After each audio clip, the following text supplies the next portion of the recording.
uma informação que nós temos dado agora há pouco sobre explosões ouvidas em Chabahar, que foi, inclusive, compartilhado por canais sérios até aqui, iranianos e paquistaneses, mas não há confirmação, tá, gente?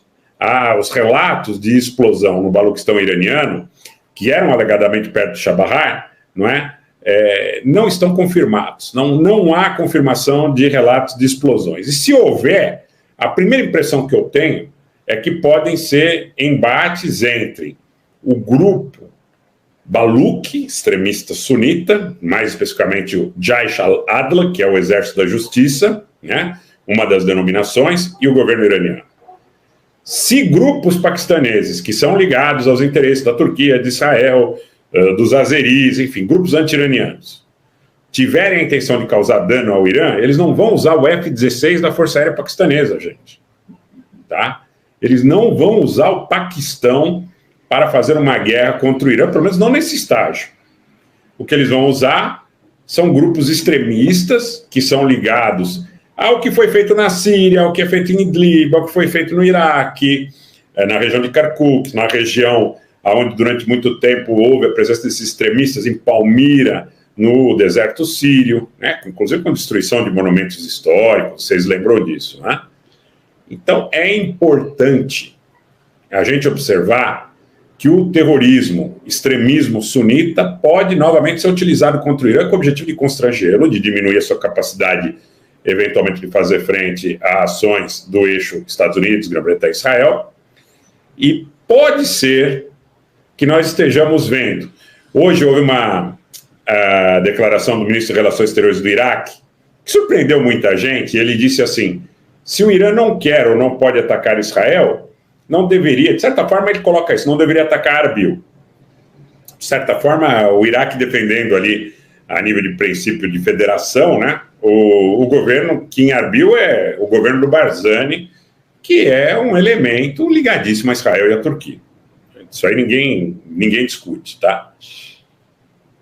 Mas ele diz, se o Irã não pode atacar Israel ou não quer, atacou Arbil Massoud Barzani. Dizem que atacou uma sede da inteligência israelense. Até documentos que circulam, difíceis de serem comprovados, possivelmente de cidadãos israelenses que tenham falecido nesse ataque. Uma coisa é certa, você teve um grande empresário, proprietário do Falcon Group, que é dono de uma milícia, dessas milícias que trabalham para sustentar indústria de petróleo, autoridades locais e tudo mais, e ele foi vítima de um assassinato seletivo. Esses assassinatos seletivos que o Irã pode ter tentado contra a liderança do HTS ou contra uma liderança no Kurdistão, em Arbil, ligada ao Barzani, significam uma resposta aos ataques que foram realizados contra iranianos na Síria e contra Saleh al-Aruri, o número 2 do Hamas, no subúrbio sul de Beirute, ali próximos à sede do grupo Hezbollah. O Irã foi para o jogo. Tá? Independente dele ter sido ou não o autor dos ataques aos navios israelenses no último dia 4 de janeiro, o Irã está respondendo. Eu já dizia, olha, eu tenho a impressão que se não houver uma represália em relação aos assassinatos seletivos, eles vão escalar até que cheguem às maiores autoridades. A televisão israelense dizia no canal 12, por exemplo, que entre os alvos estavam o presidente sírio Bashar Assad, o líder do Hezbollah Hassan Nasrallah. Você mata o general Moussal em Sayed Zainab em 25 de dezembro.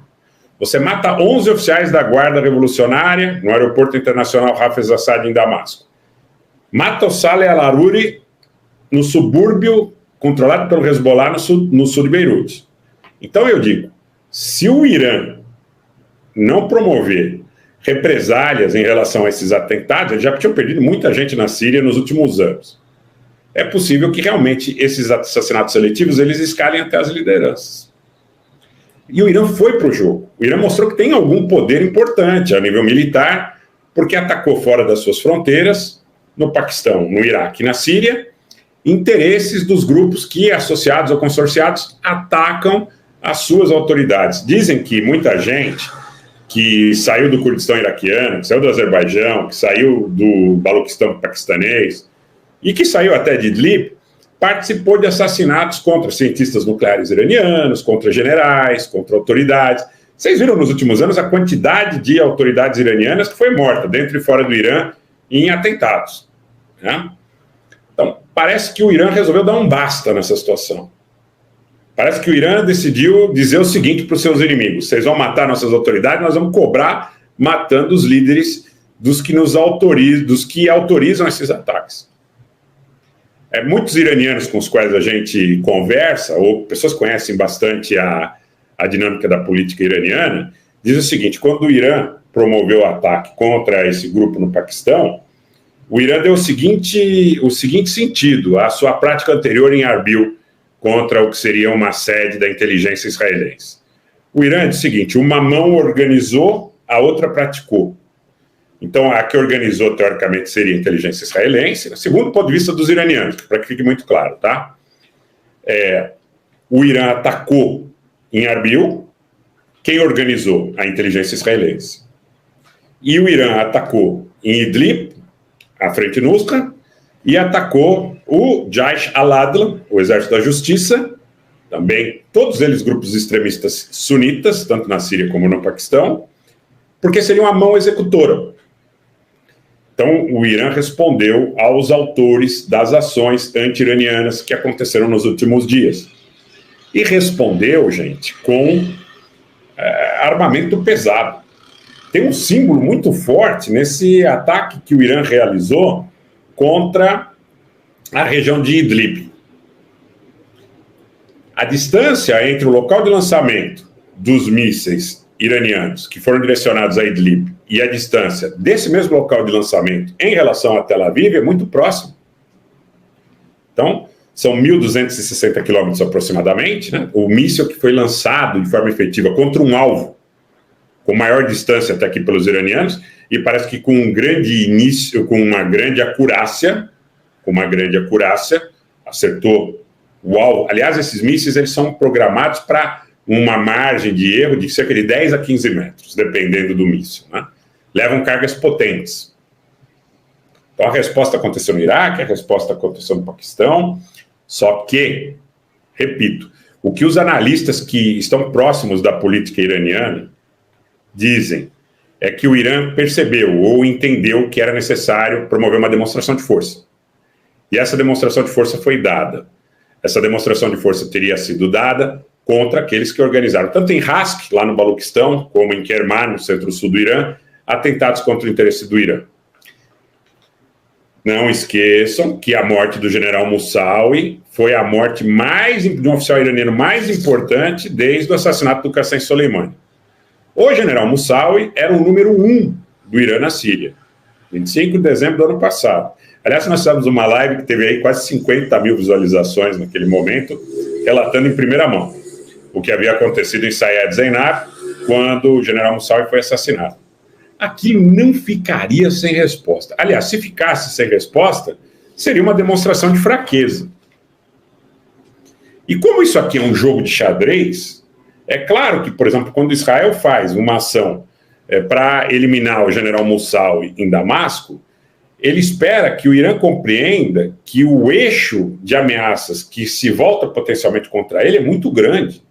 A questão não é Israel, Tel Aviv e Teherã.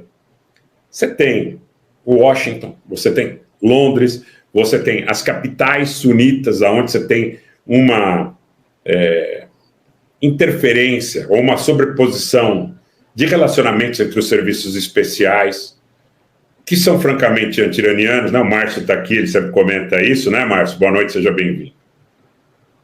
Então tem muita gente que acha que o Irã hoje é amigo do Paquistão. Pode ser que com os esforços que a China faz, com os esforços que até o próprio governo da Índia, que se aproximou dramaticamente nos últimos anos de Teherã, apesar da postura do Modi, no primeiro momento, de 7 de outubro, ser favorável a Israel. Aliás, o governo da Índia disse, olha, eu estou do lado do Irã, no direito que o Irã tem de se defender de forma preventiva ou até repressiva em relação a ataques contra sua organização estatal, né, contra a segurança do seu Estado. Mas o problema não é refazer a relação institucional entre o Paquistão e o Irã. Como eu disse, pode não haver uma guerra aberta. Mas os serviços especiais paquistaneses não mudaram do dia para a noite. Os serviços especiais paquistaneses estão vinculados a muitos grupos que criaram o Talibã. A famosa afirmação lá desde September 11 da ideia das madraças paquistanesas em regiões remotas, inóspitas do Paquistão, de difícil acesso, muitas delas até hoje não têm nem internet, não tem nem comunicação.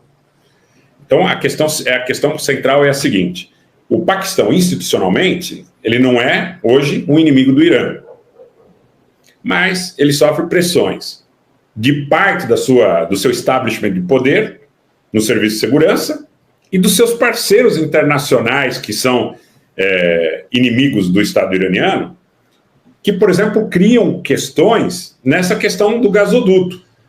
Na questão do gasoduto Irã-Paquistão, onde o Irã terminou a parte dele. O Paquistão ainda não terminou. Aí a questão que vem à tona aí no mundo jurídico, no pessoal que trabalha com a ideia do direito internacional. Mas você tem um pênalti de 18 bilhões para o Estado paquistanês se ele não cumprir prazo para a abertura desse gasoduto. Vocês sabem como é que funciona essa questão da arbitragem em temas tão sensíveis como esse, e o quão essas arbitragens, por mais bem estabelecidas que sejam, são suscetíveis a pressões políticas.